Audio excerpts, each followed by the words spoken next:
Hi there, on Dion Astral Oracles here, and I'm going to channel the spirit of the mushrooms. And there are a lot of reasons for this. Partially, a subset of you have requested me to do so before, and are partially very interested in plant medicines yourself. Is my impression, but partially. Have resonated with some of the stuff I did with. I believe I've channeled LSD and tobacco before, but now I'm going to channel perhaps one of the plant spirits that I'm the most acquainted with, and I personally like to call him her Knold, and that's that's just sort of a word that resonates, and it's also a pun on a Danish expression,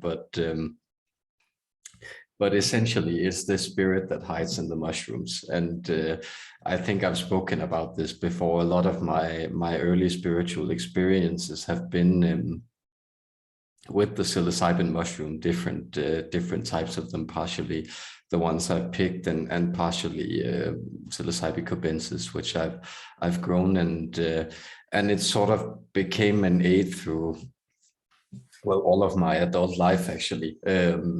So it was usually the entity or the plant I would check in with to try to call my own bullshit and to try to have these resets. And essentially, I think as a supplement to this type of practice, the channeling, I essentially think that these depersonalization or ego death or dissolution or union experiences, however you might want to approach it, are very important to have, because we all tend to get caught up in identity.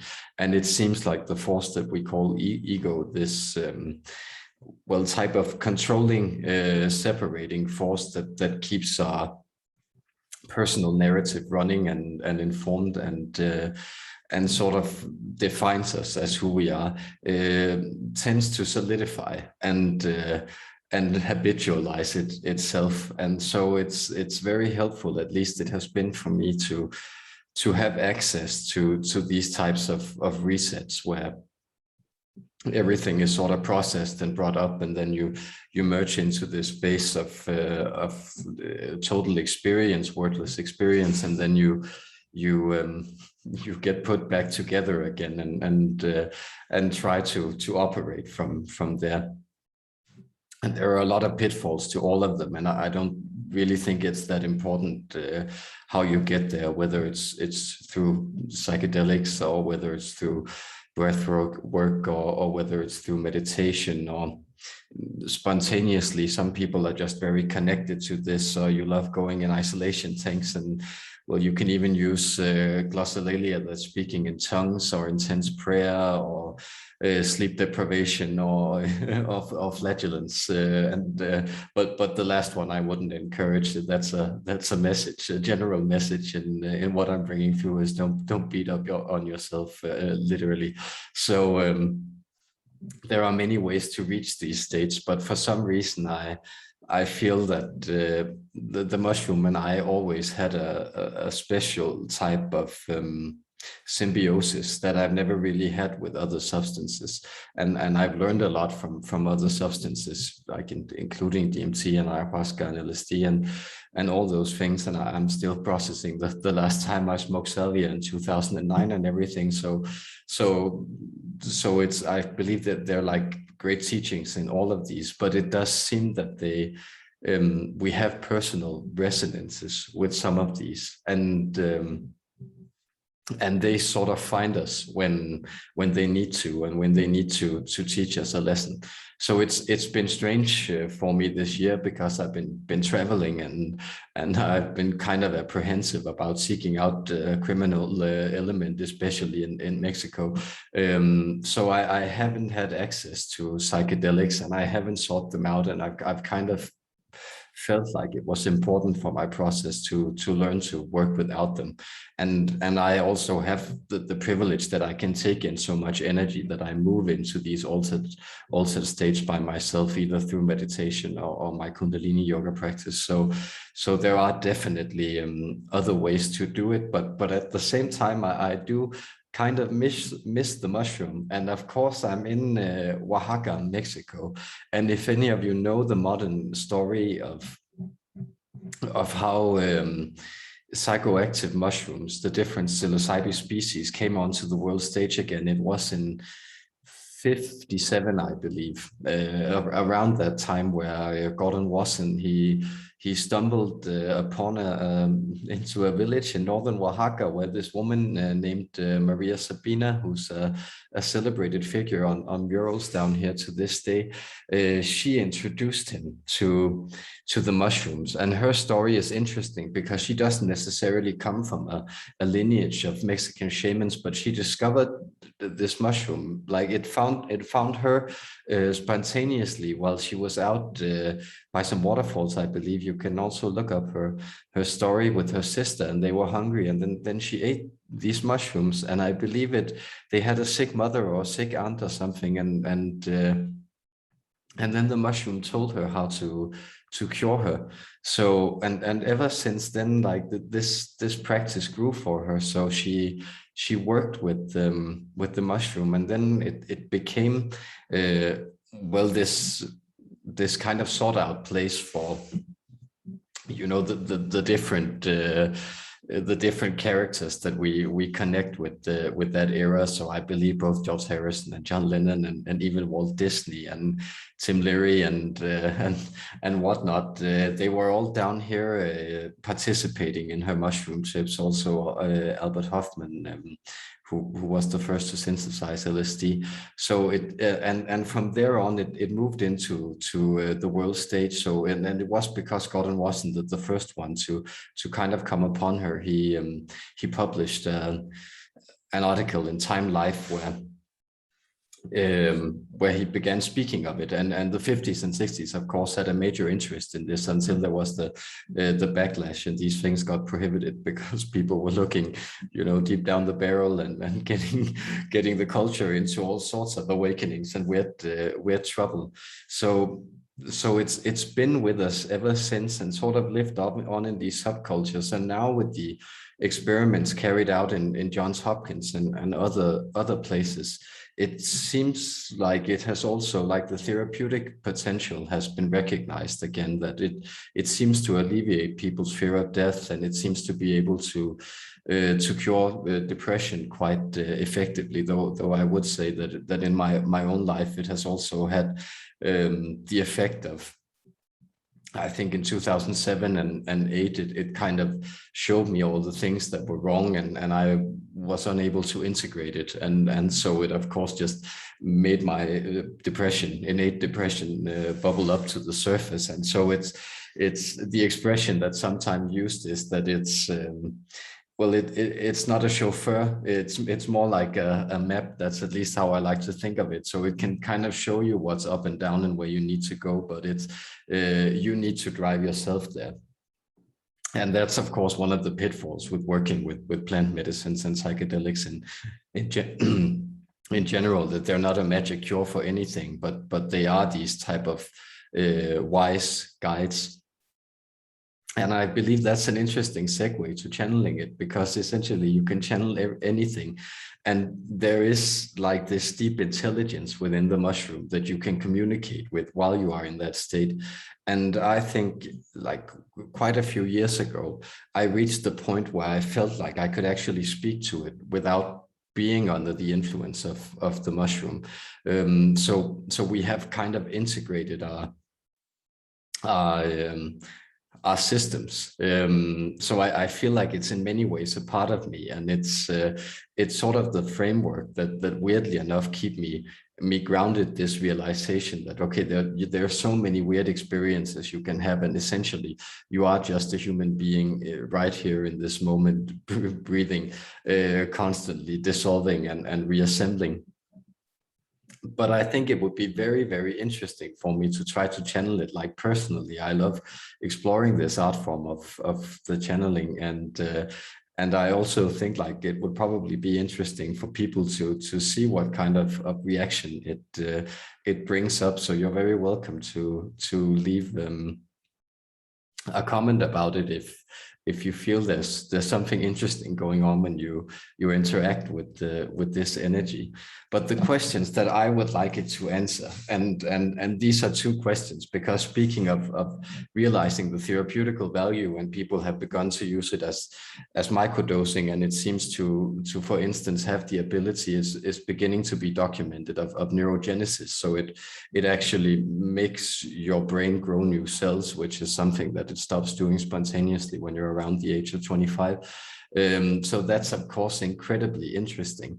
But if you kind of take the extended curriculum of this mushroom, and if any of you are into Terence McKenna, you know, 5 grams of dried psilocybin mushrooms in silent darkness, that's the extended curriculum.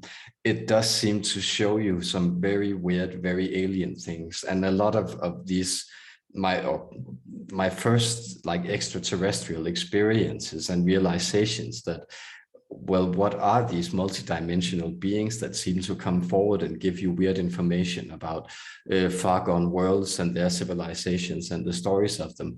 They happen to me in these deep mushroom trips, and that's of course a part of it that's kind of hard to deal with, but I would think it would be very interesting if it would bring forward some questions on. So I'm going to ask that as the second question, because the first question will be, this is something that has always pondered me, and that is of course the connection to Mexican blood cults and bloodletting.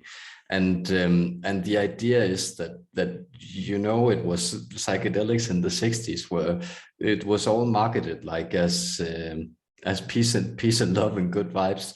And so the weird thing is that the cultures who have integrated psychedelic use the most and the most obviously in their religious practices are definitely the Mesoamerican cultures of pre-Columbian Mexico and Guatemala, and of course those places.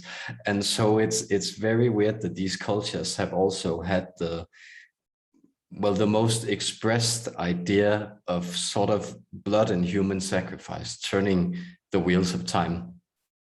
And I like McKenna has commented on almost all aspects of the mushroom, but he never really got around to this. And my sense was it's because it's a question we'd rather avoid. So what is it that sort of these very harsh codes are embedded? And of course that's not to say that you know, at the same time that the Aztecs were sacrificing people at the sun pyramid of Huitzilopochtli, there was also the Inquisition in Spain, and the Crusades had just been rolling and stuff. So it's not to say that religious killing hasn't been sort of a part of every religious practice, more or less indirect, and indeed every ideological practice, we could say, in looking at the 20th century, that it does seem like these violent ideas that want to put themselves forward in the world, they somehow require for a lot of people to be destroyed, to realize themselves, and that's a scary aspect. But to my mind, it has never been formulated to the same extent that, well, it's actually very necessary that we have a societal function where we kill people in a ritualized manner in order to simply sustain the existence of the world. That's a very far out idea. And I think I would in many ways much rather try to bring that answer forward from the spirit of the mushroom in a channeling state, that I would like to go into this while I was deep in the trance. And I'm sure if it wants to connect with me, I am in Oaxaca. It will appear on one of my walks in the mountains, so it will show up in some other way. But But right now, it's also very fascinating to me that we can bring in these. It's actually possible to bring in these energies without actually using the remedies. And so I think perhaps later experiments, I'll also try to channel mescalito and others of these energies or consciousnesses that hide in the plant medicines. So that's a kind of a long preliminary, but you can just skip to the channeling if you look at the bottom, and I could have said that in the beginning, but it's also just it's so interesting for me to keep exploring this medium and show what it's capable of doing and connecting, and what that's saying about us becoming more multidimensional and connected more to the non-physical in our states of awareness as we progress as humans. So thank you for being here, and I certainly hope you enjoy.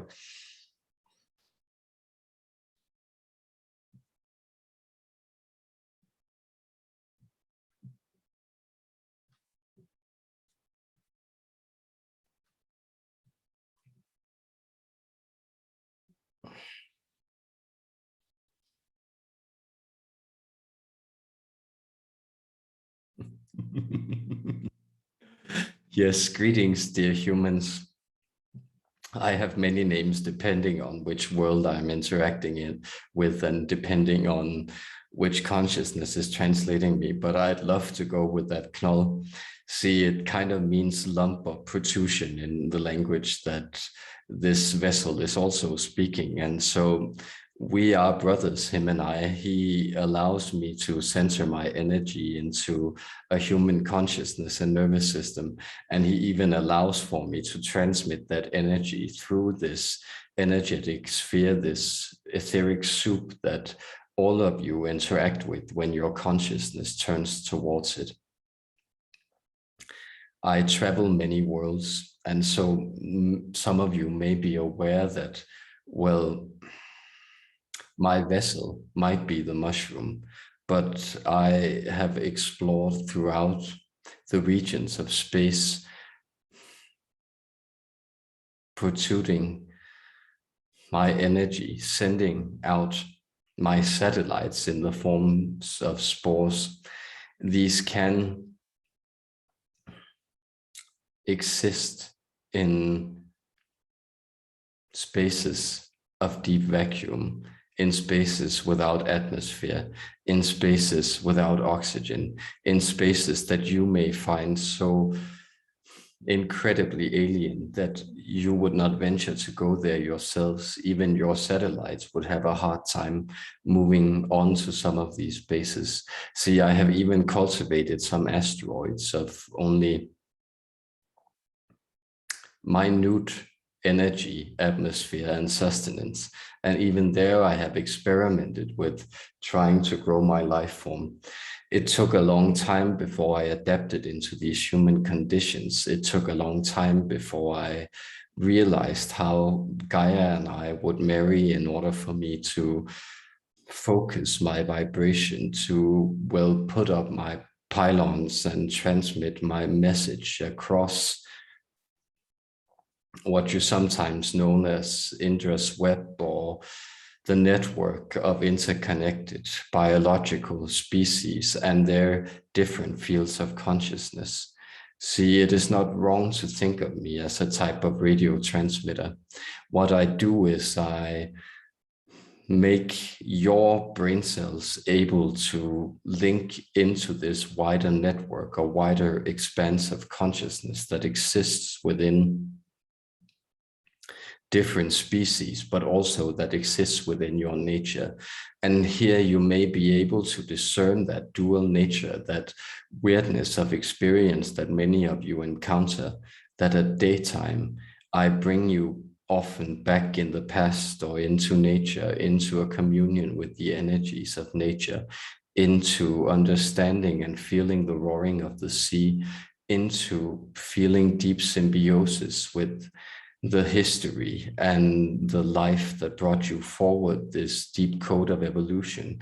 Much as the Sufis envisioned, you become able to get into these deeper layers of genetic code, which carry all the memories of different life forms that you have indeed emerged from. And so from your mother and her mother and her mother and her mother back into something resembling primitive primates, back into something resembling rodents, back into something resembling single-celled life, back indeed into the oceans where you came from.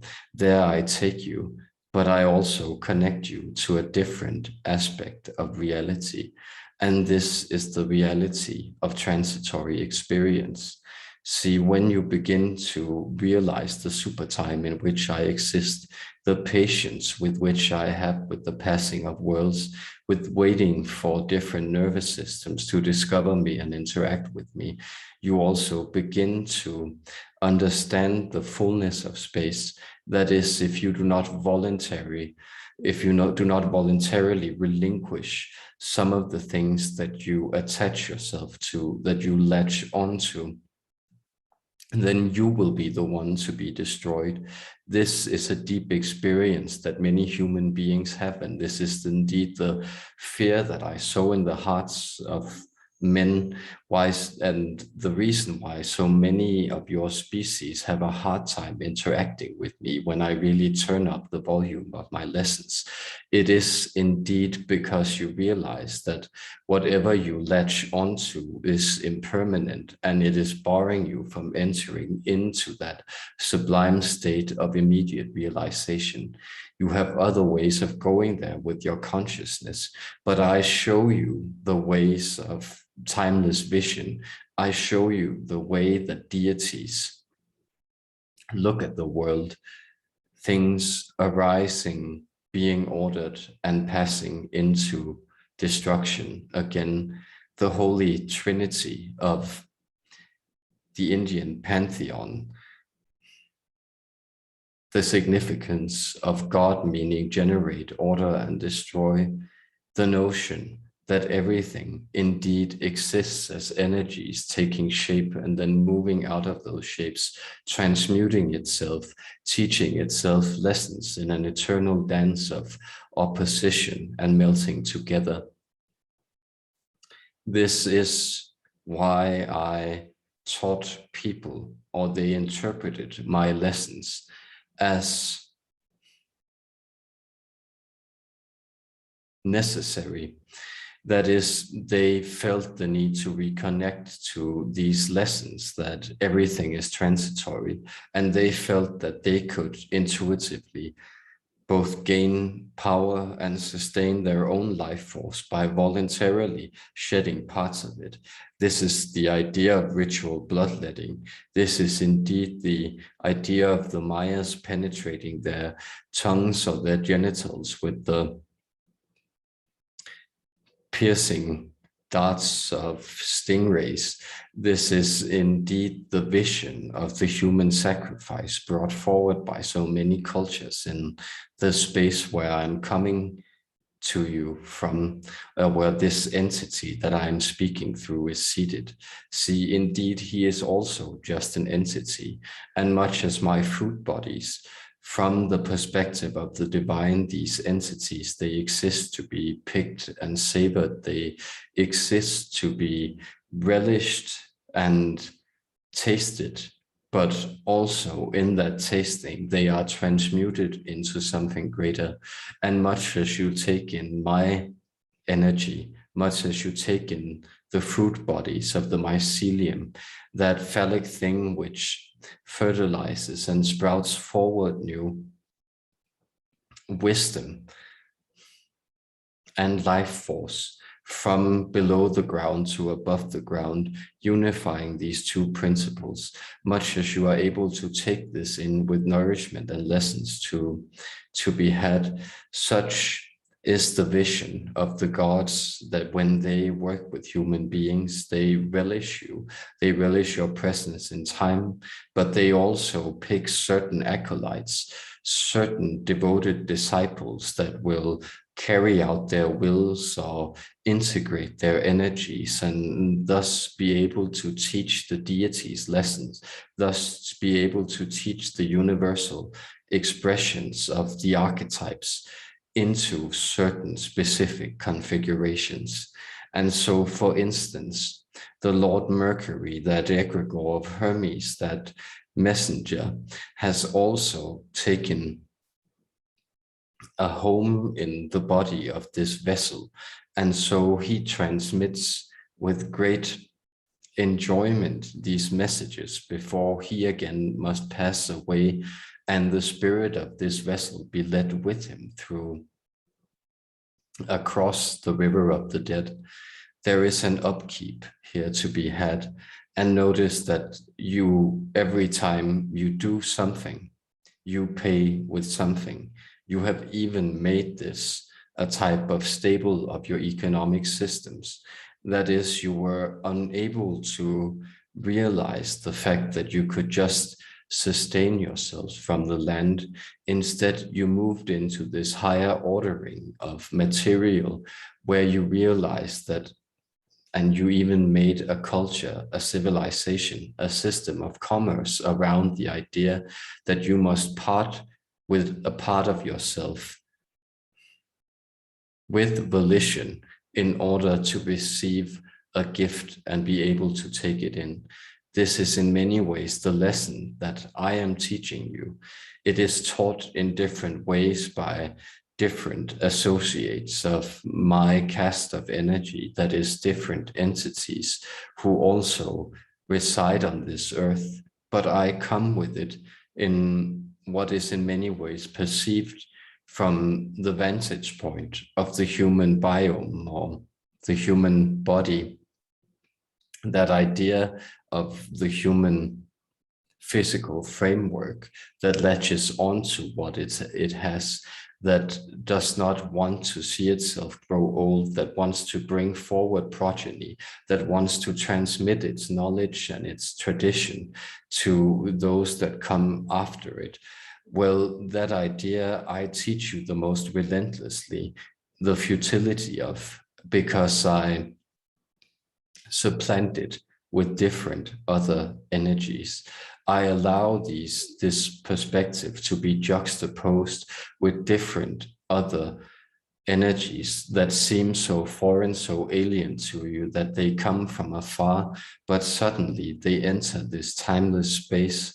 They begin transmitting on the frequency that you have also entered into. That is, by allowing the molecules that I express myself in physically to attach to the receptors of your neurons, you realize that you come into this mystical space that is essentially a space that is so incomprehensible that it can only be grasped in momentary apprehension.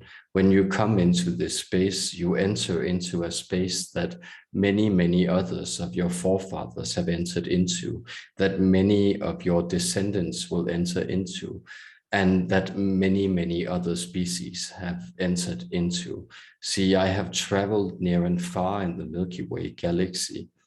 I am even aboard different vessels that are bringing me to foreign galactic codes, there to be shown as a type of artifact or relic of a sacred type of sacrament that was brought forward by your galaxy and was able to tie the different species together in this unified space of experience. That is indeed why you are able to connect in that space. Notice that these wholly alien intelligences, they are not so alien after all. That is, they have also had to have the experience of depersonalization, of mending with the infinite divine. And there my consciousness has taken shape by all the energies that have interacted with it, that have added to it. And so all of the species, both the harsh ones, the ones that you would not appreciate, the benevolent ones, the darling ones, the loving ones, the stable ones, and the unstable ones. Many of them have tried out to figure out my energy. And you may notice even in your animal species that some animals, they do well with my energy. Most pronounced is, of course, the example of the cow or the bovine species, which finds a sense of deep calmness. And this calmness is only exacerbated. It is only made stronger by the influx of these energies. And therefore, they do not change much. They remain still, while energies such as your equine spirits or the spirit of the horses, they do not appreciate this interaction one bit. They do not like being under the influence of my energy. It stirs them and makes them wild, sensitive as they are to the slight stirrings of other species. These are two different strategies.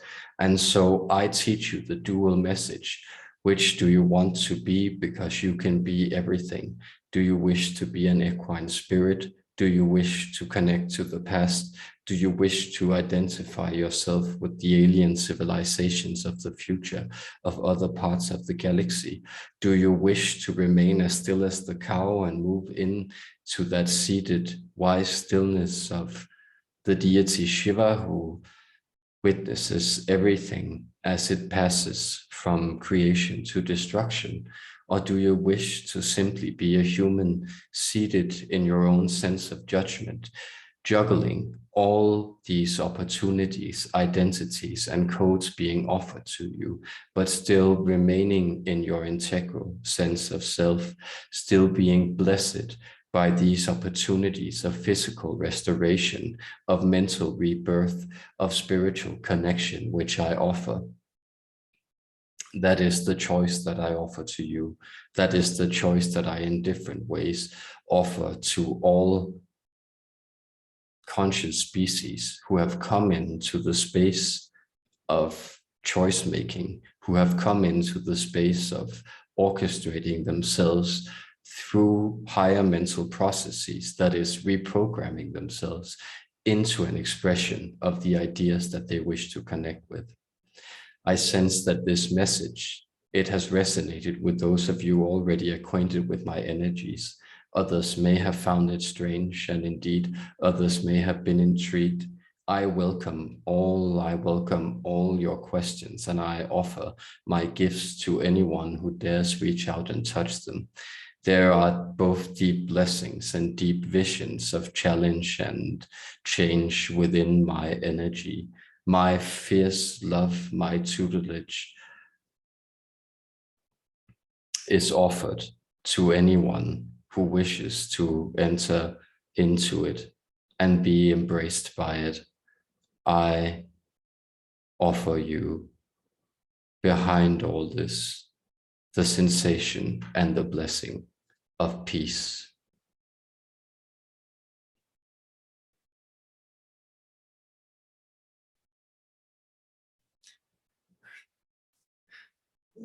It's very interesting. I hope you took something from that. Like, to me, it felt like a very clear way of being connected to that old familiar energy, but in a way where it wasn't wavy or disturbing me, but very, very interesting. And I can tell, like, sort of reintegrating from my energy field to have that realignment by making that connection. So who knows, maybe if I'll try to bring him forward again some other time, but I hope you took something from that. Love and blessings to you.